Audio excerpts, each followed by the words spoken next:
जयंत देशमुख हे भारत राष्ट्र समितीचे पदाधिकारी आहेत, आपल्यासोबत जोडले गेलेले आहेत. अर्थात तेलंगणाचं राज्य हातातून गेल्यानंतर बीआरएसची जी जादू महाराष्ट्रात दिसायला पाहिजे होती नंतर ती दिसली नाही आणि सर्वच इथले नेते हे मागे पडल्याचं पाहायला मिळाले.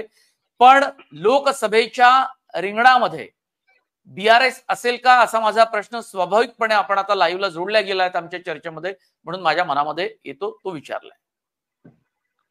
सर्वांना नमस्कार. बेसिकली आज काल एक महत्वपूर्ण इन्सिडेंट तेलंगणामध्ये घडलेला आहे.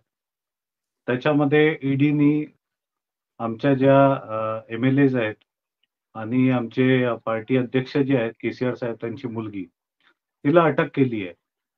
तर मागील काही दिवसापासून आणि जेव्हा विधानसभेचे जे इलेक्शन झाले तेलंगणामध्ये त्याच्यामध्ये एक नरेटिव्ह क्रिएट केला गेला आणि तो महाराष्ट्रामध्ये पण क्रिएट झाला की बीआरएस ही बीजेपीची बी टीम आहे. परंतु जर तुम्ही आता त्या 5-6 महिन्यामध्ये बघाल तर हा नरेटिव्ह अत्यंत चुकीचा होता आणि आपण जे म्हणतो की बेसिकली काँग्रेस जो आहे, काँग्रेस हा बीजेपीचा विरोधी पक्ष आहे.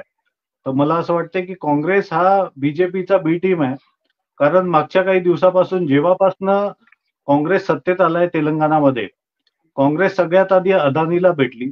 अदानीला इलेक्ट्रिसिटीचा प्रोजेक्ट केसीआर साहेबांनी 2017 मध्ये ते अदानीनी रिक्वेस्ट केली होती की आम्हाला इथे कोल आम्हाला पाहिजे आणि एक्सपोर्ट करायचं आहे. All those things, those deals has not happened.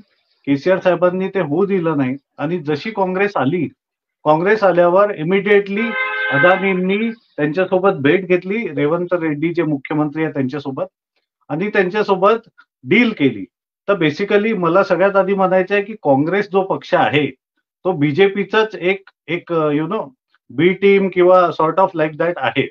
भलेही ते पुढे काय दाखवतात that is totally different, but मागे ते समीकरण त्यांचे तसे आहेत.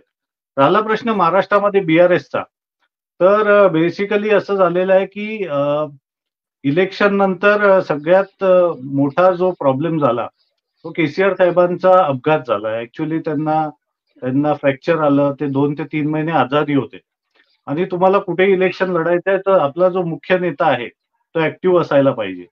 तर बेसिकली आता जी करंट सिच्युएशन आहे त्याच्यामध्ये तुम्हाला असं दिसेल की आम्ही ऍक्टिव्हली तेलंगणामध्ये ऍक्टिव्हली प्रचार करतोय, प्रसार करतोय.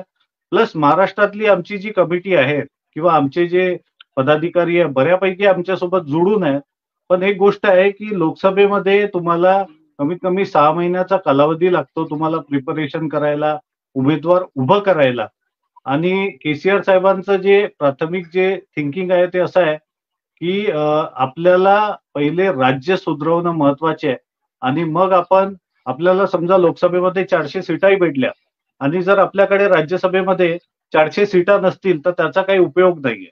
त्यामुळे त्यांचा फोकस पुन्हा तेलंगणाला पुन्हा बॅकट्रॅक जे झालेलं आहे ते पुन्हा व्यवस्थित बीआरएसला पॉवरमध्ये आणणं, लोकसभेमध्ये चांगलं आपलं रिझल्ट देणं आणि त्यानंतर येणाऱ्या काळामध्ये जे विधानसभा आहे महाराष्ट्रामध्ये त्याच्यामध्ये चांगल्या जोरदार पद्धतीने तिथे प्लॅनिंग करून तिथे विधानसभेचे इलेक्शन लढणं आणि पुढे पार्टीला नेणं. तर सध्या लोकसभेमध्ये पण जयंत थोडासा मुद्दा हा पटत नाही. लोकसभेसाठी म्हणजे तेलंगणाचं राज्य आपण जिंकून आणू, पुन्हा एकदा मुख्यमंत्री होऊ आणि कदाचित कुणाला मुलाला मुख्यमंत्री करायचं असेल, जे काही असेल ते, पण आपण ही सत्ता पुन्हा एकदा हस्तगत करू तेलंगणाची आणि आपली जोरदार मुसंडी वेगवेगळ्या राज्यामध्ये मारू.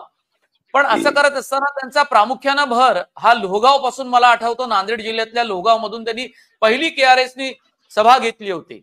मग असं असताना आता तुम्ही म्हणताय की राज्यामध्ये पुन्हा एकदा सत्ता हस्तगत करायची म्हणजे विधानसभेची जागा तुम्हाला विधानसभेमध्ये पुन्हा एकदा 5 वर्ष वाट पाहावी लागेल. म्हणजे आता तर स्पष्ट होतो की बीआरएस ही तेलंगणाच्या बाहेर लोकसभा विधानसभेच्या निवडणुकीत अजिबात पडणार नाही. पक्षाचं अस्तित्व पुन्हा एकदा कायम ठेवायचं याचा अर्थ 5 वर्ष वाट बघावी लागेल असं होतो. नाही, असं हे बघा, हा सगळा पेशन्सचा खेळ आहे. बेसिकली आता जे समीकरण झालेले आहे त्याच्यामध्ये तुम्ही अजून एक न्यूज कव्हर केली का माहिती नाही, बीआरएसनी बीएसपी सोबत गठबंधन केलेलं आहे आणि हे जे टायअप आहे ते भलेही आज तेलंगणामध्ये आहे, परंतु त्याचा इम्पॅक्ट बाकी ठिकाणी पण होईल जिथे जिथे बीएसपी आहे आणि जिथे जिथे बीआरएस आहे. तर त्यामुळे तुम्ही जो म्हटलं की 5 वर्ष वाट बघायची गरज नाहीये. जर तुमच्याकडे नेते चांगले असतील तर येणाऱ्या काळामध्ये 6 महिन्यामध्ये किंवा 3 महिन्यामध्ये महाराष्ट्रामध्ये इलेक्शन्स आहेत. तर बीआरएस मध्ये कर्तृत्ववान नेतृत्व आलेले आहेत ते सोबत आताही. ज्यांना यांना विधानसभा लढायची आहे ते सोबत आहेत आणि जे लोक काही दुसऱ्या उद्देशाने आले होते ते निघून गेले. That is okay. We don't have any problem with that. तर येणाऱ्या विधानसभेमध्ये महाराष्ट्रामध्ये तुम्हाला दिसेल की बीआरएस आपली ताकद लावेल पूर्णपणे. त्यामुळे असं समजू नका की बीआरएस बॅकफूटवर गेली आहे. लोकसभेचं जसं मी सांगितलं, पहिले आता फोकस आहे तेलंगणा.